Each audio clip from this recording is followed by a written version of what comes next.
The Bob Murphy Show, episode 234.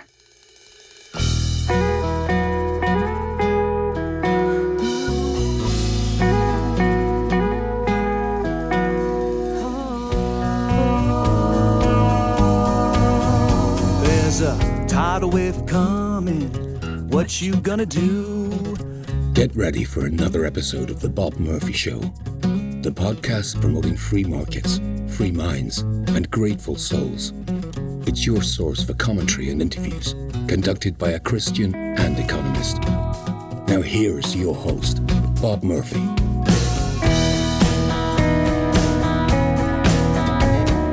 Hey everybody, welcome to another episode of The Bob Murphy Show. Today, I'm going to be talking with Keith Weiner, who is the founder, CEO, and chairman of the board of Monetary Metals, an investment firm that's unlocking the productivity of gold. And we'll talk a little bit in the episode about what he means by that from his official bio here. Keith is an economist who is a leading authority in the areas of gold, money, and credit, and has made important contributions to monetary theory. He is also a serial entrepreneur who specializes in businesses that solve hard problems. And then also I'll mention he's the founder and president of the Gold Standard Institute USA. His work was instrumental in the passing of gold legal tender laws in the state of Arizona in 2017. And he has a PhD from the New Austrian School of Economics. And we talk about that in the beginning of the interview. So just two caveats before we dive in here. One is we were a little crunched for time. It was a confusion over daylight savings. And unfortunately, just the way things played out is this was the only way we could get our schedules to work. And the other thing is, it should probably go without saying, but I asked Keith about his company, but I'm not like officially endorsing it or anything. I'm not saying there's anything wrong with it. I'm just saying because what they do is unique. That's why I asked him to bring it up, but should not be construed as an actual endorsement from me. So without further ado, here is my interview with Keith Weiner. Well, Keith, welcome to the Bob Murphy Show. Thanks for having me, Bob. So, as I would have explained, the listeners have heard in my introduction to you, I've had people over time contacting me saying, "Hey, you gotta get this guy on your show," because they're intrigued. That, for one thing, can you explain a little bit about what the New Austrian School is, where you did your work and your professor there overseeing it? Yeah. So, Fekete was his name. So he passed away last year. I'm quite aware that he got into a number of confrontations with a number of folks. I kind of want to distance myself from that a little bit. But basically goes back to the ideas of Menger and the idea of bid and ask, and says that this idea of bid and ask needs to be applied to the interest rate.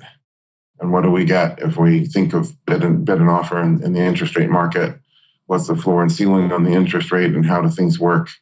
And I think he would call himself an adherent of the quality theory of money rather than the quantity theory. That it's not necessarily so, that if the quantity increases, that you get an increase in the price level. But that governments and, of course, central banks do all sorts of things to attack the quality. And then by attacking the quality, that's where all the fun and games occurs. So can you just elaborate a little bit on that just to make sure we get it? So what would the so quality theory of money entail? So quantity theory says, okay, we'll add up like how many gold ounces are in circulation or how many dollars or whatever. Quality theory says, so my personal definition, I'm not sure Fekete would necessarily agree with this, of inflation is the counterfeiting of credit. Mm-hmm. That is that honest credit has four criteria. There are two on the lender side, which is the lender has to be aware he's lending and that he has to agree to lend. And on the borrower side, there has to be a means to repay and an intent to repay. And of course, with the dollar today, we're missing all four. The average person with a dollar bill in his pocket doesn't have any idea that he's a lender, may actually be decrying the government is spending like a drunken sailor and its credit is crap, has no idea that he's actually lending to the Fed by possessing that Federal Reserve note. And the Fed is lending it to the government. And what is the government doing? Well, they're spending it on welfare. There's a million welfare drains. And so the government is not financing anything productive. It's not increasing production and therefore not increasing its own revenues. How is it ever going to repay? And this argument can be made even before you get to 30 trillion in debt. Mm-hmm. At 30 trillion in debt, there's a different argument. It's obvious it can't be repaid because if you add it up and you add up the number of taxpayers, you realize the burden is too great. But even before then, there's still this counterfeiting to the credit. And with each increase in borrowing, they call it borrowing, but it isn't really borrowing because it's not to be repaid. There's a degradation in the quality, and the whole system is inexorably moving towards, sort of a terminal event that can't go on forever because of this counterfeiting. If it was simply quantity, say, well, the quantity has been increasing for a long time, prices have been rising for a long time. There's no reason why that couldn't go on for another 100 years or another 1,000 years. And sure, 1,000 years from now, the price of a hamburger would be $50,000. So every once in a while, we lop off a zero and life goes on. But if you see it as a counterfeiting operation where we're borrowing that we can't repay, eventually you get to the point of insolvency where you can't make a payment when due, and then the whole thing, necessarily has to collapse. Okay, great. So in that exposition there, I think there was just one part that some listeners may not have fully grasped or understood. So you said that the mere act, like if someone's walking around with a $20 Federal Reserve note in his wallet, now do you endorse this view too, or that was just Ficketti's? That you're implicitly making a loan to the Federal Reserve by you carrying his notes around. Credit to the Fed, absolutely, yes. Okay, so can you just elaborate on that? Because I think some people are going to say, "What do you mean? I didn't loan anybody money. I traded some labor hours to my employer, and he gave me some Federal Reserve notes. How is that a credit transaction?" That in itself isn't a credit transaction per se, but it gets to the nature of having an irredeemable currency that we all call money. And I've had a lot of discussions with a lot of folks about this. And a lot of times it kind of becomes reductive to definitions. Okay. Well, the definition of money is a medium of exchange, and so this is money. But I say, okay, leaving aside the definitional argument, money has got to be a final payment that doesn't represent any counterparty's promise. And that's what we banished, or that's what Nixon banished in 1971 from the monetary system, it being gold. When you get paid in gold, that is a final payment. You have this gold coin or gold bar, you're done, you're out. You've taken your marbles out home, and sometimes taking your marbles home is exactly what you want to do if you don't trust the system or you don't like the interest rate or for whatever reason. 1971, Nixon banishes that. It no longer is possible, essentially, to withdraw your marbles. You can trade these slips of paper with somebody else, but that Federal Reserve note, it doesn't say dollar bill on it, although bill is an old word for credit. It says note on it. A note is a word for credit. Mm-hmm. So you are extending credit by bidding with your labor. You're supporting the Fed's regime and propping up the value of that dollar. And then as long as you hold that dollar bill, you're a creditor to the Fed. And that's the whole thing is very perverse. I have to make it clear, I'm not one of these MMT guys that takes all this for granted and says, see, it works, it's fine, it's wonderful. Right. Well, it works only in the sense of getting away with it. Like they get away with it for a long time because, as Adam Smith says, there's a great deal of ruin in a nation. But it's not working. It's destructive, it's perverse, and it's like a pseudo-stable equilibrium in game theory. It continues to go on for quite a while because even though the participants don't like where we're at, there isn't really any good way. It's not like you can go to your boss and say, start paying me in gold. I want you to set my employment contract to be 50 ounces of gold per year, and I want a 10-year contract. Your boss is going to say, forget about it. Nobody has the pricing power to demand that. So we're stuck with the system, and this is how it works. Okay. Can you talk a little bit about like your actual, like what the work that you did, your academic work? So I think probably the most important thing that I did in my dissertation, so I looked at spreads in gold, and which is called the gold basis, and studied gold backwardation and what that really meant. And I wrote something called When Gold Backwardation Becomes Permanent, which is, I think, the actual failure mode of the dollar. But probably the most important thing I did in my dissertation was look at every time the government interferes in the economy, it's always doing so with the promise of improving outcomes. Whatever they set a minimum wage, they set a price cap on rent, they say no gouging, they say, tax this and regulate that and whatever, prohibit this, and always with some hope or a promise of an improvement somehow.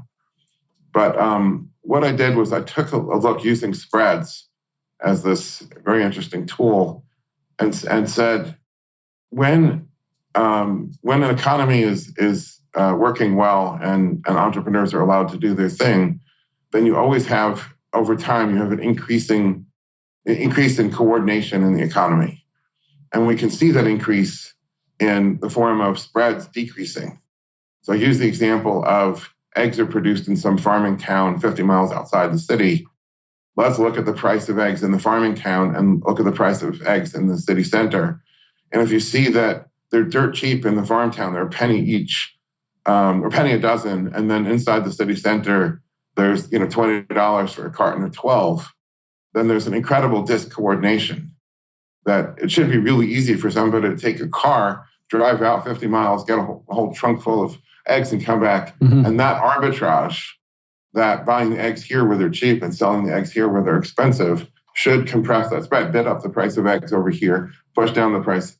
And so what the entrepreneurs are doing is arbitraging these spreads so that the price of eggs is pretty consistent everywhere. Unless you're in the egg business, you wouldn't really see much of a spread. But every time the government interferes, it is necessarily causing a decrease in coordination. And if you look at it with this calculus of spreads, you'll see how they've caused harm by preventing people from being able to coordinate. And so, for instance, take unemployment. Very curious phenomenon. We have a bunch of people over here that would like a job and are willing to contribute labor in order to get paid. And there's a bunch of people over here that certainly have unlimited wants. There's things that they would like, and they're happy to pay something. And somehow there's a gulf between these two groups of people that they're not able to find a profitable way to engage.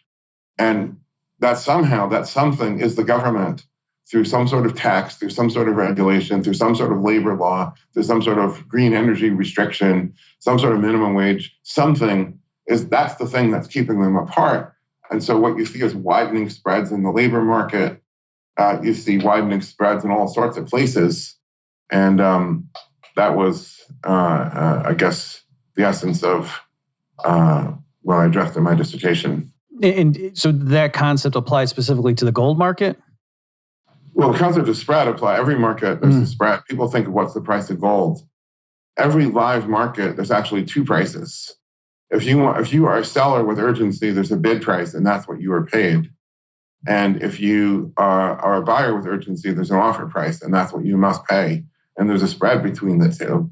And that spread can widen or narrow depending on what's going on.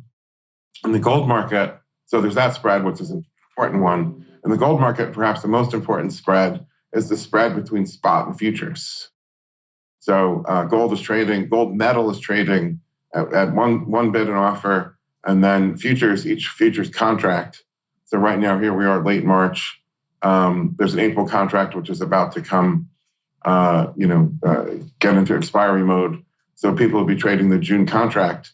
You can look at the spread between the price of gold for June delivery versus the price of gold in the spot market. And there's some very interesting things that one can glean by studying that. Okay, very interesting. So speaking of gold, of course, that's your main business. So do you want to just explain the basics? So you're the CEO and chairman of Monetary Metals. And do you want to just explain a little bit about what's sort of interesting about your what you guys do? Yeah, so a lot of people realize that gold is the thing that they should turn to because the dollar is in my argument, untrustworthy, and obviously also losing purchasing power. So regardless of which path you arrive at, you come to gold and say, I should own some of this as a hedge in my portfolio. When stocks are crashing, gold may be going up. There's a lot of different reasons that people have. But a funny thing happens along the way, and that is it becomes all about the gold price. They buy gold and want it to go up, and then what do you do when it goes up? Well, then you sell it and get more dollars. But you bought the gold to get out of dollars in the first place. You really want more of them. Mm-hmm. But that speculation, so I make a distinction between investment and speculation. And that is investment, you're financing something productive. So a factory manufactures, webcams, or wants to manufacture webcams, and they need to borrow $1 million to buy the equipment and tools to manufacture these camera devices. So you lend them the money and they pay a certain interest rate. And the profit to the investor comes out of the profit from the new production, from the new webcams that come on the market. And so that's the engine of civilization itself. In speculation, you're not financing anything, you're buying an asset. And then the profit comes from when you sell the asset to another speculator, you sell it hopefully at a higher price. The profit comes from the capital or the wealth of the next speculator. So speculation is an engine for conversion of one party's capital into another party's income to be consumed. So there's sort of a prodigal son or prodigal society analogy to this. And people try to do this with gold, they try to do this with silver. More recently, Bitcoin has probably taken some of that trade. It's more popular to do it with Bitcoin.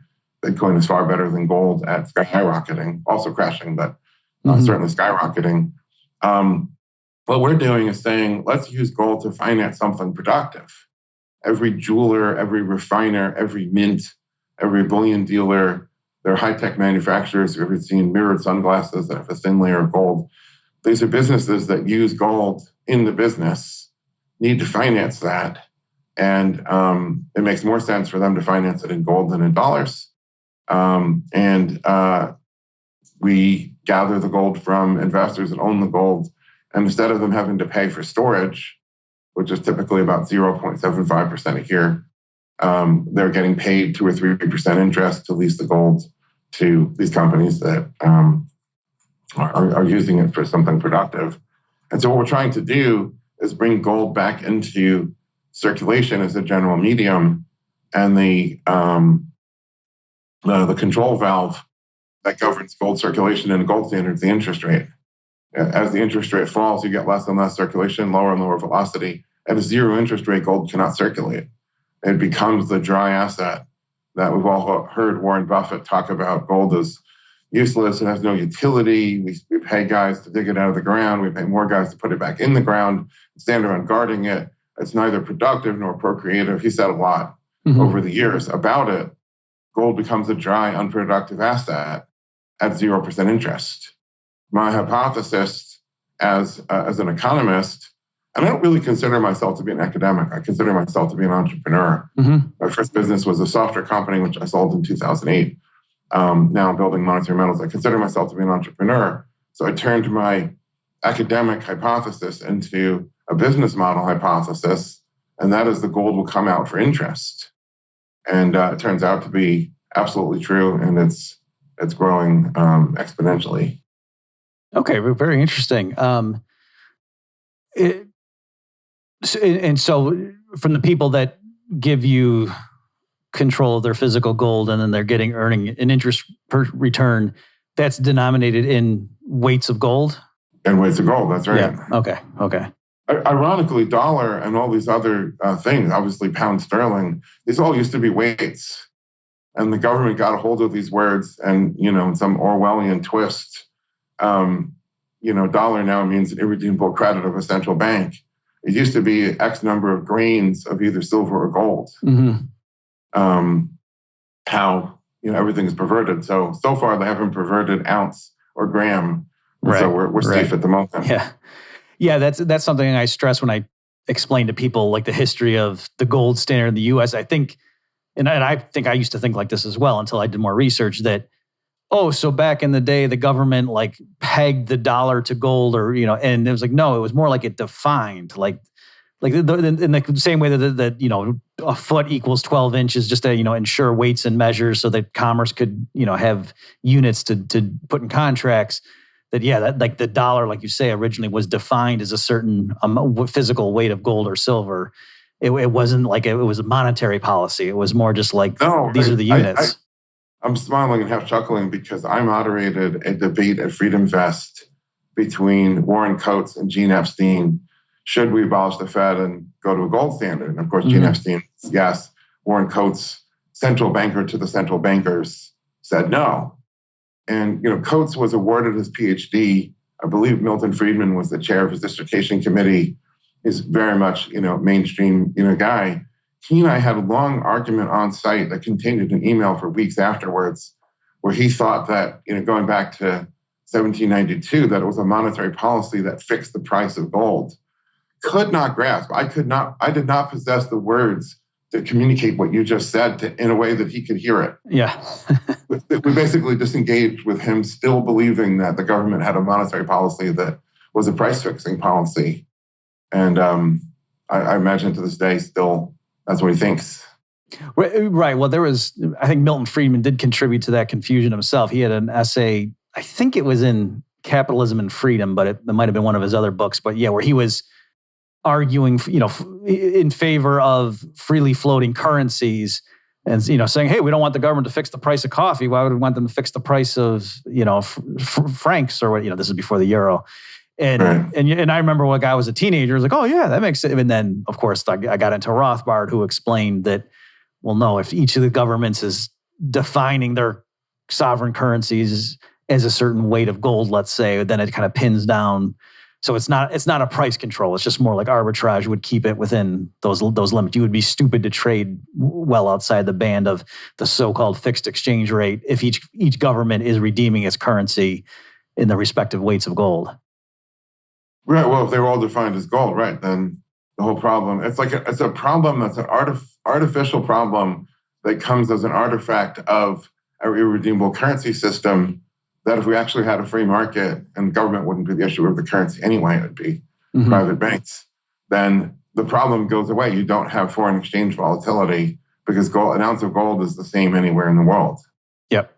And then each credit redeemable in gold might have a different price depending on the market's assessment of that issuer's credit. So if somebody starts to go down, it's like in the bond market today, you see somebody's bonds are trading at 78 cents on the dollar, and you say, uh-oh, those guys are in trouble, right? And they're no longer money good. Normally it'd be 100 cents on the dollar. Are you still involved with the Gold Standard Institute? Yeah, I haven't done a lot. I focus. So I founded a 501c3 nonprofit called the Gold Standard Institute, and I founded a for-profit called Monetary Metals. Both of whom were intended to be different, tongues like on a pincers, right, to try to help the world rediscover gold. And the Gold Standard and the 501c3 nonprofit was about education and outreach, and the for-profit is about let's get interest on gold. And so I have to say one other thing about the for-profit, which is I think a good working definition of the gold standard is when anybody wants to. So the key is choice. You don't have to. There's no government law that says deposit your gold. It's illegal to have it in your house or whatever. But anybody who chooses to can deposit their gold and earn interest on it. If that condition is true, you have a gold standard. And so that's what Monetary Metals is trying to bring about. There's a why to this gold finance business. And the Gold Standard Institute was about education and outreach. And so I've written quite a lot of material, on the education and outreach side. I got involved in helping legislators here in Arizona, but also in Texas and Utah and Wyoming and a bunch of other places that, I had, calls and briefings and testimony and all kinds of stuff that I tried to do to get politicians to pass, at the very least, a law that repeals the capital gains tax on gold, which is one of the most pernicious things that they have. Well, yeah, I'm glad that's what I wanted to ask in terms of this as our time is winding down here, just the last big topic is, can you explain to the listeners, like, what are some of the, because you mentioned before, like, oh, it would be hard to go to your boss and say, hey, can you just pay me in gold?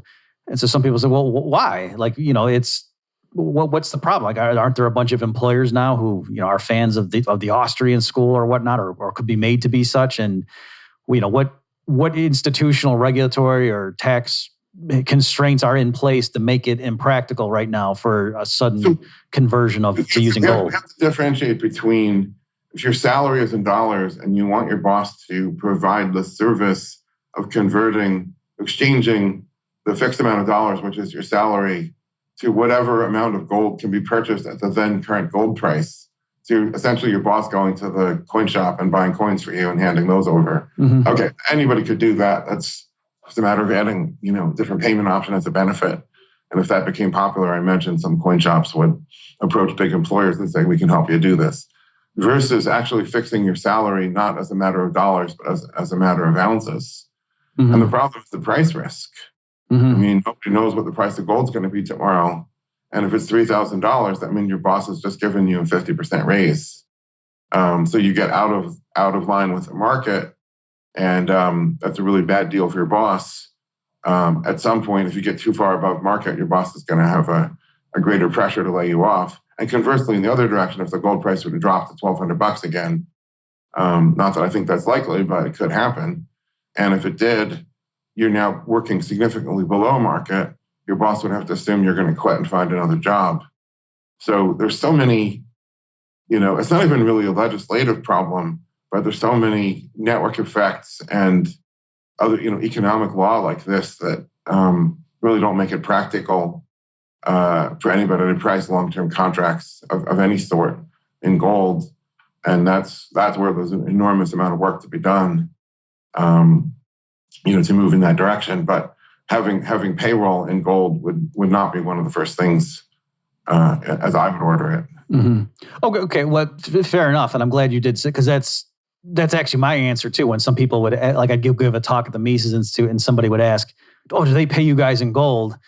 And I kind of said, well, you did that. Well, no, if they did, I would have to go sell the coin. You know what I mean? Like, because my landlord right now doesn't take gold as payment and things like that. And if I wanted to invest in more gold coins this month, I could do that anyway. It's those are two separate issues. But you did mention, like, the capital gains problem. So can you just explain how that's a constraint? Yeah, I wrote an article for Forbes talking about this, and the tax on gold. Okay, it's annoying. If the price of gold goes up, it's annoying and painful. You have to pay tax on it. But even worse, if you're really trying to use it as a medium, is the reporting and record keeping that you would have to do to be fully compliant. And yeah, a lot of people emailed me after that article and said, people can just cheat on it. And I'm like, well, if you want to go do that. I certainly can't write in Forbes and encourage anybody to cheat, or on a podcast for that matter. Mm-hmm. But if you want to be compliant and obey the law and stay on the right side of the prison door, you have to record every gold coin you got, what the date was and what the price of gold was. And then if you spend that gold coin, you say, okay, Mr. Landlord, my rent is about $1,900 this month. Here's $1,900. Well, you'd have to report on your tax. Effectively, that barter transaction is treated as a sale of gold at the market price for that day. Mm-hmm. You'd have to record that. You'd have to know what coin that was, where it was in your inventory. Are you using a first in, first out, a last in, first out? What inventory systems do you have? And then record that, keep all those records, and be prepared to show those records to the auditor when he comes, which I imagine if you're doing that, probably would get an audit at some point. And so the record keeping becomes even more onerous than paying the tax, probably. Mm-hmm. I mean, how many people are even equipped to keep records like that? Right. You get coins, you keep them in those sleeves, you buy another one, you just add it to the sleeve. You don't know, this is that coin from March 25th, mm-hmm. Or whatever. So am I understanding, is this correct, that even if so it seemed like it was a sort of a coordination problem, and I know in the crypto world, that's part of the problem, people trying to get people to adopt Bitcoin, and it's kind of thing where, like you say, a network effect, that if something's to become a generally accepted medium of exchange, it's hard for just one or two people to start using it. Like it's, right, exactly. But is what you're getting at, like, even if you could, like if there was some whole city somewhere that everybody did switch over and 90% of their daily transactions were using gold. So that sort of gets away from the risk you were talking about, that, all the workers get paid in gold coins, but everything at the store you can, just use gold for. And so if that little city largely adopted gold as its money, if they were still embedded in the U.S. tax and regulatory framework, technically, from the perspective of the IRS, it would look like, when you sold your labor hours for gold, we should have looked at what was the dollar price of gold that day. And then if the dollar price of gold went up from when you took that coin to go buy groceries, even from your point of view, is I got paid whatever, an ounce of gold for the week, and then I went and spent an ounce of gold on my utilities and groceries and whatever. So to me, there was no capital gain. But if the dollar price fluctuated, then they would say there was a capital gain. Oh yeah, even during a week, the price of gold could move $50, $60. Right. So you'd have that. So yeah, if you wanted to build that city, it would have to be outside the U.S., either one of those like economic development zones like Honduras has, or one of those floating offshore things that the libertarian community is always talking about. But even then, the problem is you're importing food and energy and all these things from external markets. All of those things are financed in dollars. So, the farmer is financing his wheat by borrowing dollars from the bank. The oil companies are borrowing dollars. All that trade is financed in dollars. And so they need to get paid dollars in the end.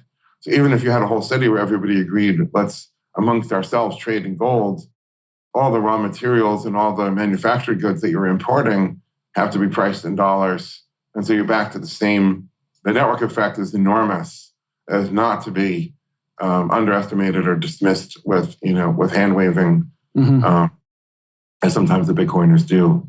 That's an enormous challenge to get over. Well, I agree. Well, with that somber note, I think it makes sense for us to wrap up the interview. My guest has been Keith Weiner. Folks, I'll provide links. Is that Forbes article still up there? If you offline, do you think we can find that? Absolutely. I'll email you. All right, yeah. So folks will go to bobmurphyshow.com/234 for links to all the things Keith has been working on, including that article. Keith, thanks so much for your time. Thanks for having me. You've just experienced another episode of The Bob Murphy Show, the podcast promoting free markets, free minds, and grateful souls. For more information and to subscribe to this podcast, visit bobmurphyshow.com.